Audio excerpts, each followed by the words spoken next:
Well, Kenneth and I are here today, and we're going to put a nice coat of Gleam Varnish on the gunnels. Total Boat Gleam Varnish. It's something that I'm not a professional at. I'm not a professional painter. I'm not a professional varnisher, but these are professional products. So it comes out really, really nicely. And first thing I wanted to do was show you that I used 220 sandpaper and went over all the varnish that's on the boat already, just very quickly, and make sure that I got all the shiny spots taken care of. So basically I've sanded the whole thing with 220, like so, and in the edges everywhere. And then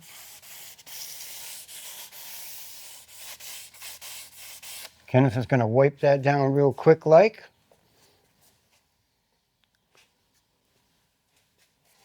And tack it.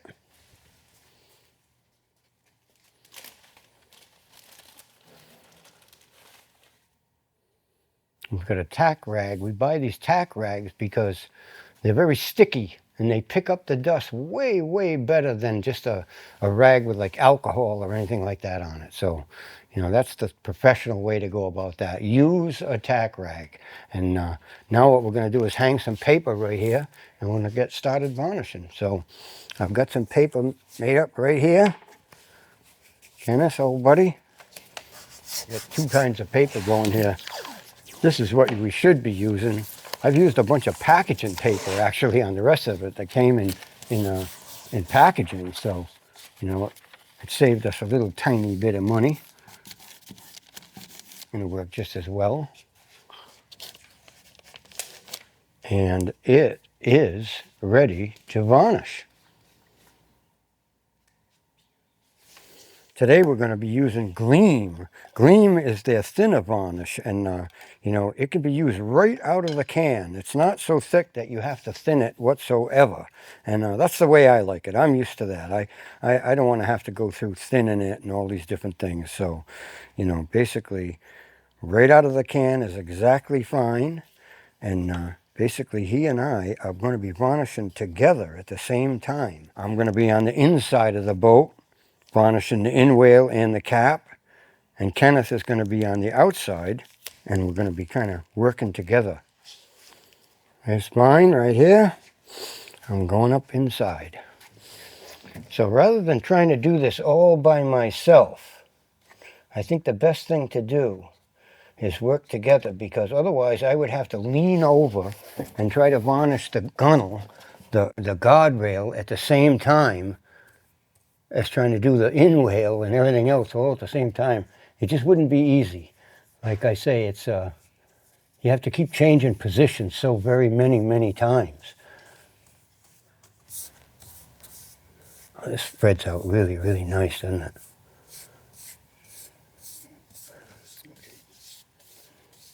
Wow, that looks pretty.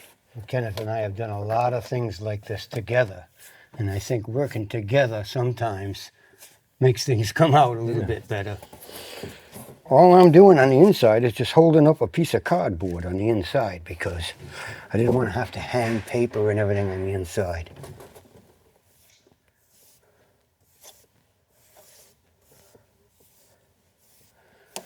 And the cardboard is just to protect the inside of the boat, so if I would have a run or something, it wouldn't get on the inside. Oh yeah, that looks good. I say that I'm not a professional varnisher or painter, and I'm certainly not. But Kenneth is. Kenneth is a professional varnisher. He's done an awful lot of this kind of stuff, and I've actually sought his advice on this work quite a bit. I'm not opposed to taking advice when it's time. My whole life I've been a woodworker, and I've seen an awful lot of painting go on. I've seen an awful lot of varnishing go on, and I've learned an awful lot about it. But unless you actually do it yourself, there's plenty left to learn, that's for sure. So, there you go. Just move my One of the things you want to avoid when you're varnishing, like doing something like this, is holding your brush upside down like this, because what'll happen is the varnish runs up into the heel of the brush. And it's kind of hard to get it out of there. So, you know, whatever you do, when you pick your brush up out of your can, you just don't hold it upside down for any length of time. You'll probably notice that it's exactly what I'm going to do. I'm going to dip my brush, tap it on each side of the bucket here, and I might turn it upside down momentarily, but it'll be momentarily.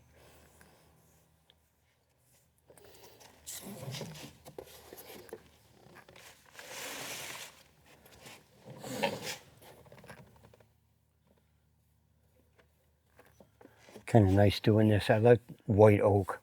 I think white oak is some of the prettiest trim wood that there could possibly be. I mean, you used to see Herreshoff's, you know, Nathaniel Herreshoff's boats all trimmed out with white oak.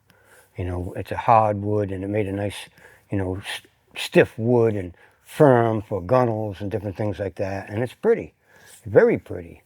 It's today it's kind of difficult to get real quality white oak, but this is as good as you can get right here, believe me.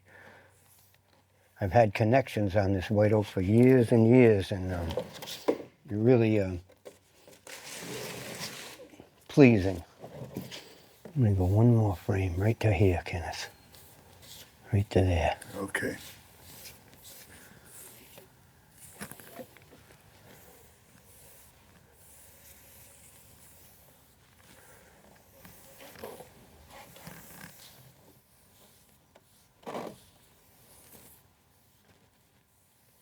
Oh, that's pretty. Kenneth and I are both actually stroking and tipping in the same exact areas. He tips it, then I tip it the other direction. And it doesn't really matter. You know, if I look at it and I think it needs tipping, I tip it. Whether it's already been tipped or not. All right. And the beat goes on. Not only does this varnish go on very nicely, but it sands very nicely too. It's really easy to prep this up. We had quite a bit of varnish on it that we put all on in multiple coats without sanding in between. And we let it dry for quite a while. And it sands.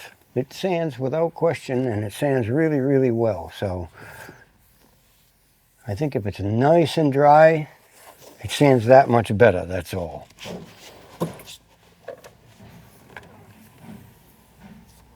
There you go, Kenneth, you can reach that.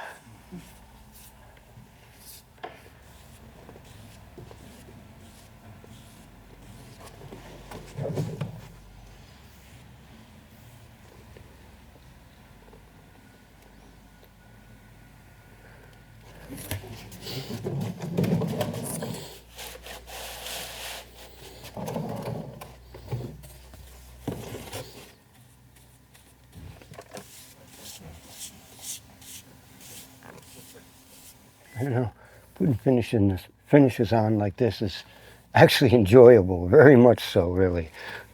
Maybe I should do more of it.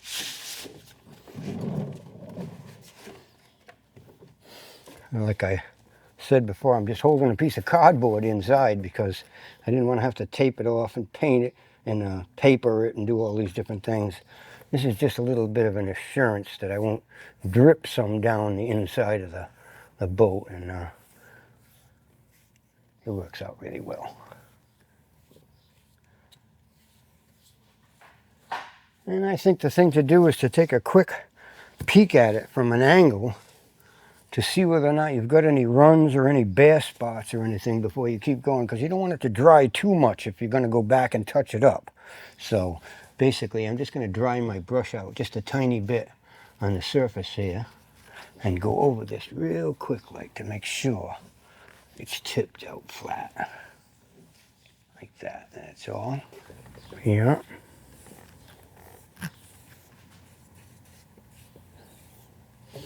I've actually started to realize that varnish is one of the most rugged finishes that you could possibly get.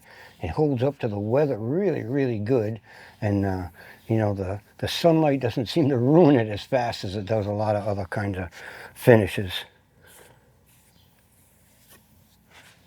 So if you keep up with it, you know, so that you don't just let it die completely before you put another coat on it, you really got a finish that's maintainable and actually as pretty as it could possibly be.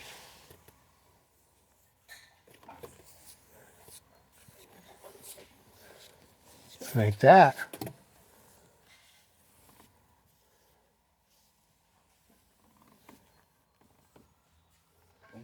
Yeah, that looks it. That looks it.